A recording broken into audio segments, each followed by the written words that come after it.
Bonsoir, merci d'être avec nous sur Journal de guerre. Au 25e jour de la guerre entre le Hamas et Israël, voici ce qu'il fallait retenir de la journée à 19h30.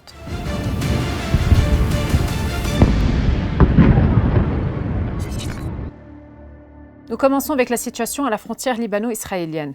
Les échanges de tirs d'artillerie entre le Hezbollah et Israël ont repris mardi en début d'après-midi à la frontière sud du Liban. Les bombardements israéliens ont repris dans les environs du village de Marwahin pendant que des bombes incendiaires étaient larguées sur les forêts d'Al-Mash'ab. La région de Wadi al-Ali, située entre Marwahin et Yastan, a également été bombardée avec des obus incendiaires et phosphoriques. Des drones israéliens ont en outre lancé 4 missiles sur le jardin d'Iran à Maroun al-Ras.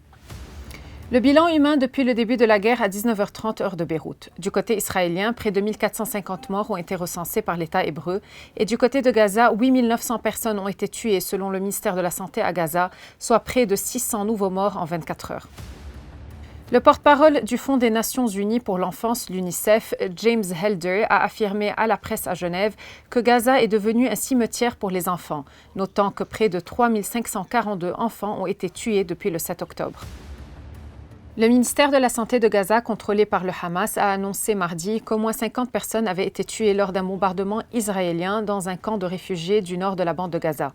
Le bombardement, dont le bilan final pourrait être considérablement plus lourd selon le même ministère, a détruit au moins 20 bâtiments dans le camp de réfugiés de Jabalia. Les rebelles Houthis au Yémen, connus pour leur proximité avec l'Iran, ont lancé une salve de missiles contre Israël mardi 31 octobre. Si les forces israéliennes ont affirmé avoir intercepté l'attaque, leurs auteurs ont promis de continuer à mener ce type d'action. Merci de nous avoir suivis sur Ici Beyrouth. On se retrouve demain pour un autre résumé de la situation. Vous pouvez suivre toute l'actualité concernant cette guerre sur notre site web www.icibeyrouth.com sous la rubrique Guerre Israël-Hamas ainsi que sur tous nos réseaux sociaux.